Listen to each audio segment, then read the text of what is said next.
The Aston Martins finished the race. See, Complaining Russell, about I know you complain a lot, but a car is supposed to make noise. that, oh, the regulations are bad. No. Hello and welcome to Couple of Corners, where a husband-wife team invite you into their home and then force you to listen to them talk about F1 for about 20 minutes or so. Joining me as always is Anisha. Hi. And joining me as always is you as well. Thank you so much for coming. Make sure you hit that bell icon so that we know that you're there and we can let you in. So yeah, what an amazing Miami Grand Prix that we just saw. One of the best Miami Grand Prix I've seen in a while. Well, to be fair, last year's Miami Grand Prix was also pretty good. So I guess the new regs are fun because you had all the races have been pretty good. Yeah, they kept saying it's gonna rain, it's gonna rain, it's gonna rain. Yeah. Miami didn't have any rain, but we sure had some rain in Delhi. Which was needed, let me tell you that, because I had to get my office back outside because it got so hot. Anyway, quick recap for you. Kimi Antonelli won. Third win in a row. And yes, he's my second driver, so I am very excited. Yes. Both my drivers did well today.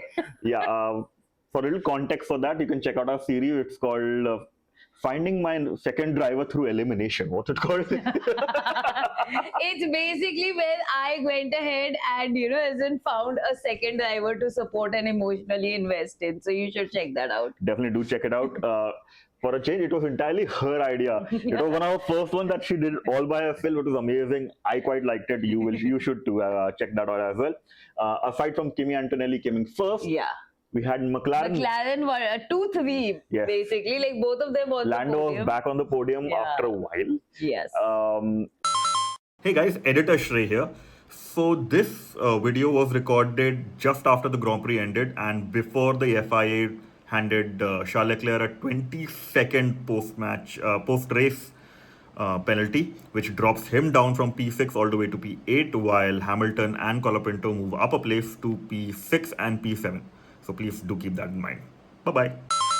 Fourth was Russell. Fifth is Verstappen. Sixth was Leclerc. We'll get to that. Yeah. Seventh, Hamilton, a pretty average race from him. Colapinto, 8th, and 9th and 10th were Carlos and Albon. Yes. So, yes. It was very nice seeing Colapinto perform after points, a while. Like he had a point last race, and he got more points today because, well, we'll get to that in a bit. We also had 4 DNFs. We had Hulkenberg, Lawson, Hulkenberg, Gasly, and Hajar. Yes.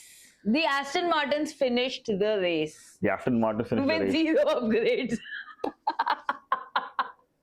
Anyways. Let's slow down and let's talk about the Mercedes first. Yes.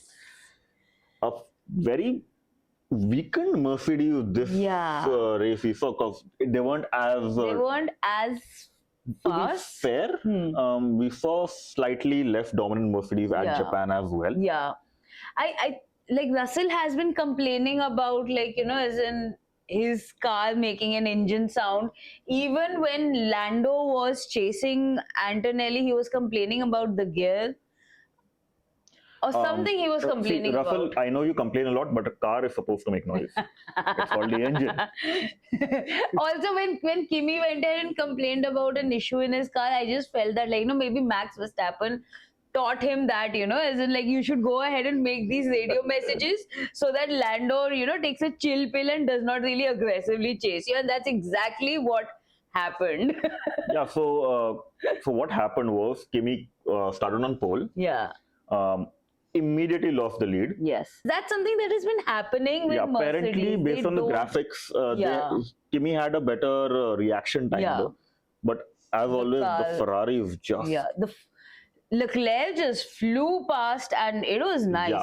And at that time, I think Verstappen also spun. So, he lost a few places. I think he dropped down to 10th or 11th or something. But then Kimi was fourth or third for a while. Yeah. And then he clawed back. And credit to Mercedes. Mercedes gave us a very good reason why you need to invest in a good pit crew. Because they did 2 undercuts. Yeah. Russell did one on Leclerc and Kimi did one on Norris. And both of them worked because they came just ahead of them. Yeah. So again, a good example of why you need a very good strategist. We need a very good crew behind your drivers as well. It's not just about the drivers. And a very good race. Very good race, yeah. to be It fair, was an okay race for Russell, especially towards the end, he got lucky. I'll be very frank. He did. Like that Leclerc spin that happened, he really got him, like, as in the reprieve, position. a bit of a reprieve. Exactly. But yeah, as in this guy really needs to stop complaining and whining. Yeah. He's whining all the time. To be fair, I think this race he whined twice. I think next time we should have like a little chalkboard. We'll just keep marking it. Like, every time he goes like, yep, you whined twice in this race. Let me know what you guys think. Should we have a Russell winometer? We'll put it up. Maybe have the chalkboard right here between us. And yeah, we'll have that. Yeah. And yeah, like, to be fair, again, a great race from. But again, like, we did talk about this last time. Like, Mercedes can tackle one team attacking them. This time also they had two teams attacking them, and it was you could see them struggle. Although Kimi won, but you could still see them struggle with. Yeah, because towards the end, Kimi was pretty much in control, but you could see, like, so what I can see with the new regs is the yo-yo thing also affects, because once you do that whole overtake and pass by, you have to use that boost. Yeah. If you don't have enough boost, then the guy behind you also attacks you. Yes. So it's very tricky how they're going to do it. They've been doing a fantastic. It's led to exciting races. Can't complain over that. Exactly. But yeah, like, it is a problem because if the guy behind you is attacking you, you have to use the boost button. And if the guy has more boost because he has overtake mode because he's under a second, he's going to go by, you're going to run out of boost, and the guy behind him is going to attack you, and well, you don't have any boost left. So you're going to drop down 2 places quite within one move, within one turn. So it's quite tricky. And clearly Mercedes is being affected kind of by struggling. that. I won't say isn't struggling hard, but there's that bit of struggle there. Considering the fact that McLaren has also pulled up the shots. Yeah, moving on to McLaren. Welcome back, McLaren. Yes, I'm going to make that very nice segue over there to move to McLaren. Thanks, Anisha. Oh, you're the best. I have learned. But yeah, coming to McLaren, they've really pulled up the socks, not the shots. Yeah. They pulled up the socks and the shots. And since Japan. So we were talking about this during the race. This is the second time Kimi Antonelli has had a world champion chase him down. The last time was Max Verstappen in Brazil last year, where Max was chasing him down and he just did not let him through. This time we had Lando chasing him down and Antonelli not letting him through. But yeah, to be fair, a very good race from Piastri as well. That final battle with Charles, wherein he overtook Charles very easily, and then Charles had that spin where he hit the wall as well. So. And Lando also kept at it, isn't he? Genuinely a very good race from Lando. He was race leader for some time. Like today, we literally had 3 different race leaders. 4 possibly. 4? Yeah, so we had Leclerc, Kimi, Lando, and Verstappen, yes. We had 4 different race leaders and different teams also. Like the top 4 basically. Yeah. So isn't there's not much to talk about McLaren, which I think is a good thing. It's a very good thing because they kept the noses clean. Yeah, exactly. No issues as such per se. Good on McLaren. Yeah. Welcome back. I guess it's going to be a very interesting season. Yeah. For 2nd and 3rd place. Anyway, let's talk about Ferrari. I'll tell you what, man. I'm okay. I'm barely holding it together. As you might have noticed, this area is the Ferrari zone. Initially, when Russell went to the pits for his undercut and he came out in hards, I was like, this is the stupidest thing I've ever seen. Immediately, the moment I said that, Leclerc goes into the pits and comes out in hards. I'm like, what the heck is going on? Because at the time, everyone was talking about the rains coming in. Yeah. I was like, that is the stupidest thing. I would have suggested, stick with the rest of the pack. But even if it was the stupidest thing, it still wasn't a bad decision, to be honest. I disagree with you on that bit because, to be fair, the mediums were okay. At that point of time. Knowing Leclerc, he could have taken those mediums a bit longer, easily, because, everyone else did. So Leclerc can do that as well. Of course, he can. He definitely was very pissed at the engineers. The radio messages were fun to hear. Yeah, because, it's Ferrari. Yeah. Another reason you should check out our reel that we did on Hannah Schmidt, the chief strategist at Red Bull, leaving, and why Ferrari should hire her ASAP. Oh, good lord! Because Ferrari, I don't know what they do, but as in the strategy is exactly. Because clearly they don't discuss that with their drivers. Because we saw that with Hamilton as Hamilton. well in the past. We've seen that with Carlos and we've seen that with Leclerc. Yeah, of course. They don't seem to discuss that thing with discuss strategies, tire strategy with their drivers during the race, which is possibly the stupidest thing ever. Like, I get it, but the guy on track, he'll tell you exactly what he needs. They need to fix that. That coming to Hamilton first, I want to talk about Hamilton a little bit. A straightforward Hamilton. It was a simple race from. To be fair, it was a very 2025 race from Ferrari, wherein a mix of plain strategy and just an surprisingly uncompetitive car. Because once again, the Ferrari seems to be fantastic at race starts. They just they just start really well, but they just can't maintain the race pace is clearly an issue over there. Interestingly though, they had the Macarena wing in race for the first time. And we had Red Bull's Macarena and Red Bull had their own version of it. There were 3 different versions. Like you have your Ferrari, the standard DRS style. Exactly. Then you have the Ferrari which flips forward, which is like a back flip. And then you have the Red Bull which does a front flip. So it was quite an interesting take. I love whenever someone does these engineering things. I love it. I think I told you about this. I don't have a favorite driver. I purely follow teams, and I love the engineering. I love when the DA system was announced. I love when the double diffuser thing was there. I love it when engineers do these really, really smart things. I love it. Just like Ferrari needs to get a result out of it. That's the problem. That's what they're missing. Like engineering badhiya hai, but results nahi aa rahe hain. It's like you study so much, you read the entire R.D. Sharma, and in the end, you still fail. What's the freaking point? So they need to get that sorted. And Leclerc, to be fair, was doing very well. He was leading at one point of time, and the last lap, he was overtaken by Oscar Piastri and immediately and I think spun he the car. Spun, I think almost the same place that Verstappen spun. Exactly. He spun and he banged his front hit the wall. left. And then he just slowed down after. He banged his front left tire, which meant that I think he had some suspension damage, so he couldn't turn properly. Russell also came in with some sparks coming out of his front, right? It was very dramatic. It was quite dramatic.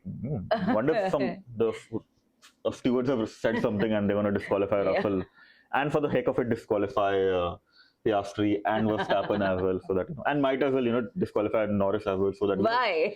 So that William gets better points. William gets better points, and Ferrari would get a 1-2 as well.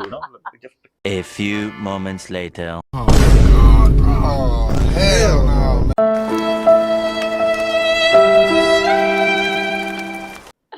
Anyways, moving on. Yes, moving on to who we have next to Red Bull. To be fair, good upgrades. Max Verstappen spun in the first lap, but he caught it. But he, Max being Max, just kept going. But somehow, you did see Sainz complaining about the way Max. There's something off, as in. I think towards the aggression that Max is showing. It isn't that. How it's not productive. That aggression used to be like a scalpel. That aggression that Max used to have was very precise. It was targeted aggression, like he did with Norris. Exactly. Right. I could sense he was aggressive, and it's very frustrated. Exactly, it's sort of like and a frustration. It's everywhere, and it's as in it's going ahead. It's not targeted, so it's as in it's impacting a lot of people. So Sainz literally went ahead and said that he can't pushed do this. Sainz off. He pushed Lawson off.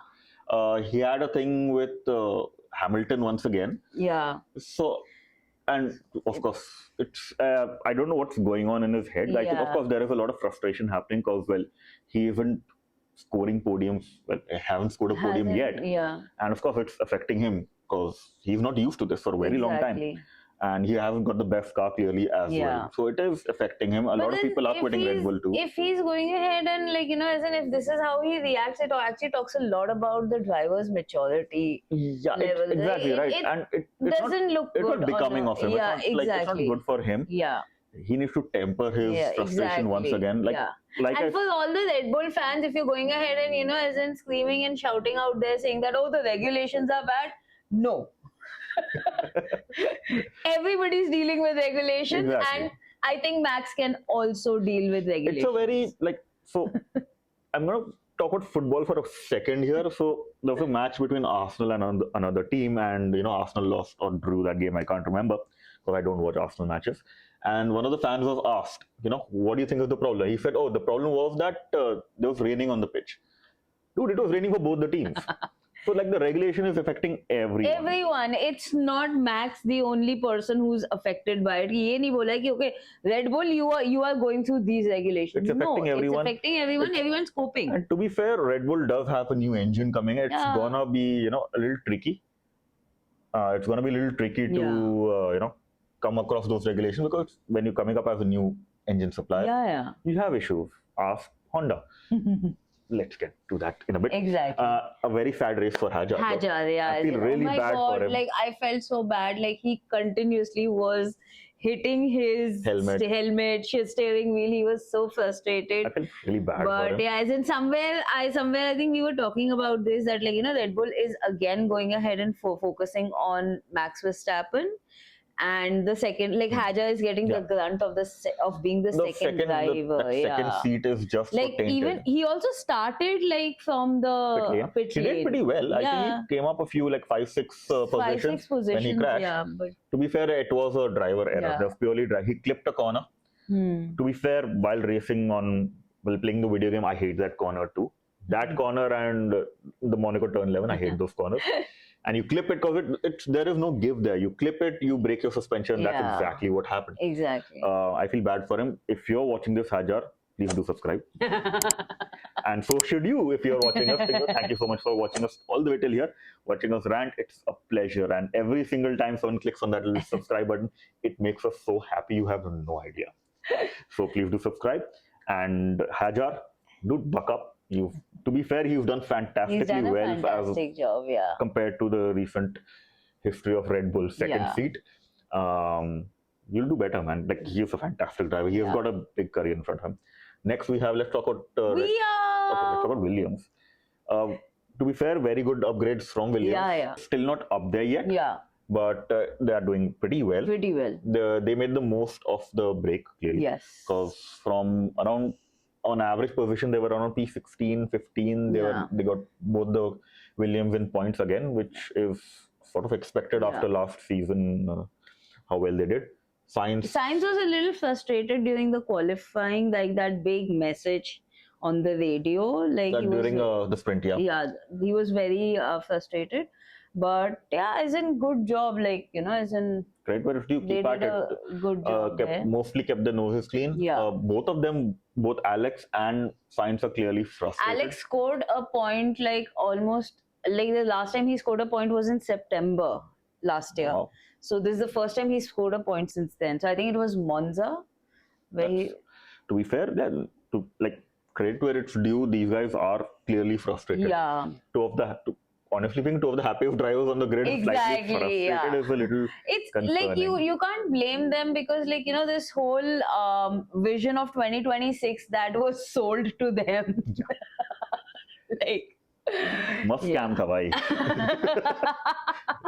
Credit where due to James also. Scammed a lot of people, the drivers, the sponsors. Anyways, the Williams did a good job. Clearly, you can see that this is the Williams zone with the T-shirt and the car and everything. But let's talk about Alpine quickly. Another fantastic race by Alpine. They are genuinely very in the strong sprint. contender. The Alpines, both of them scored points. I'm not sure if both of them did. I can't remember. Do let us know in the comments below. I can't remember at the moment. But as in the qualifying was very interesting. In Q3, we had 5 different teams and both drivers from all 5 teams, which was very nice. Pinto was there. Yes, and unfortunately Gasly couldn't finish, but he spun out with he had a contact with Liam, and again fantastic. Look at how safe these cars are. Exactly. The car somersaulted and he landed on the halo for a second. And yeah, like Gasly had a pretty hard crash. big crash. I think he's okay. We didn't hear anything from him. We didn't hear anything. But yeah, he's good. Colapinto pulled up his socks and came like 8th, so good on him. I think Flavio has been like, yeah. So good work, Flavio. Exactly. Then we have the Racing Bulls. Lawson was out. Lawson was out. Lindblad was struggling. So and not much there, but they were just fine. Like fine. You know, as in it's okay. Then we have the Audi. Audi had the first taste of a bad weekend. Oh yes, Hulkenberg couldn't start Hulkenberg's car caught fire. Yeah. Then during the race, Bortoletto's brakes caught fire. Yeah. And at the during the main feature race, Hulkenberg just couldn't. Yeah. I think he had to retire the car. Had to retire the car. We've been saying that no news is good news for Audi. Yeah, this is exactly what I mean. Exactly. To be fair, this is the first time they're making an engine. Yeah. And things like this happen, but they've had a pretty decent, okay season till now. Yeah. It's still too early to say, but hopefully they're gonna move things along. Exactly. Who else is there? Then we have Cadillac. Cadillac did fine. They were also there. But to be fair, I would have expected them to do a bit more for the home race. Yeah. Not in the sense during the race. They had a new livery. Which looked very similar to the old livery. Yeah, it was. So I remember I was like, oh, Cadillac have a new livery. It's black and white. Wait a minute. Oh, it is more white and black instead of more black and white. If you've seen Madagascar, there's a point where I forgot the name of the lion. He bites the zebra. Alex bites Marty, and he goes like, "Oh, you're black on white stripes, not white on black stripes." That's exactly what happened. And I'll be honest, the reason I was a little disappointed at them wasn't because they came last. That is expected. That's fine, yeah. I remember if you check out our old videos, there's a part where we were talking with a guest, Nitish, and I asked he asked me if not Ferrari, who you want to support, and I said Cadillac. Because I want that crazy American craziness in Formula One, where they introduce the car by a Chinook helicopter flies in, drops it down, like, oh my god, or then they airdrop it via the Air Force. I expected something like that. They just made a paint change. Come on, bro. Come on, it's your home race. Hoping better things at Austin. Better things for future, but at Austin. Moving on to Aston Martin. Zero upgrades. Wait, hold on. Aston Martin, both the drivers completed their race, which is a fantastic thing. They're not hospitalized yet. Yeah, and there was a moment where Alonso was having some overtakes, but it wasn't covered much. It was covered in the little tiny screen. Yeah, the picture-in-picture thing. Picture-in-picture that they showed. Towards the end, but to be fair, an okay race. A lot of data again gathered by them. I don't know what they did the entire month. I think this season they're just gonna do data gathering. Yes. Because they're clearly not interested in racing. Yeah. Because they came to the Miami Grand Prix after a month's break. Yeah. Ferrari had 11 upgrades. I think McLaren had 7 or something. Everyone had upgrades. They had zero upgrades. How in the world is that possible, considering how bad your team is doing right now? Maybe everything just the engine just took up all the time, and they never had any time for upgrades. Even that would have been an upgrade. The only upgrade they could have had is Stroll got a haircut. So weight loss. I think the only upgrade that they have is that they don't have any team principal concept. Oh yeah, that weird thing. Check out a reel on that. I'll link it somewhere. And finally, are we forgetting anyone? No, I think we're done. It was a nice, exciting weekend. We were very glad that the race got preponed. Yes. Otherwise, it would have been at 1:30. It's been a long weekend. It's been a very long weekend. So, yeah. Yes, and thank you so much. And I think next we have the Canadian Grand Prix. Wait, it's the 25th of May. Yes, it's a long way to go. Yeah, another 2-3 weeks. Another 2 weeks. Yeah, isn't that? This is a little frustrating, but fine. It's okay. It is the nature of the sport. It is the most populated calendar we've had. And next time we'll see you on the 22nd of May. Yeah, 25th. I don't know, like the Canadian Grand Prix. So yeah, thank you so much for joining us. It was a pleasure having you. Make sure to follow us at Couple of Corners on YouTube and Instagram as well, where we post a lot of really, really cool stuff, including a lot of Did You Knows and series as well. So do check that out. And we'll catch you guys later. Bye-bye. Bye-bye.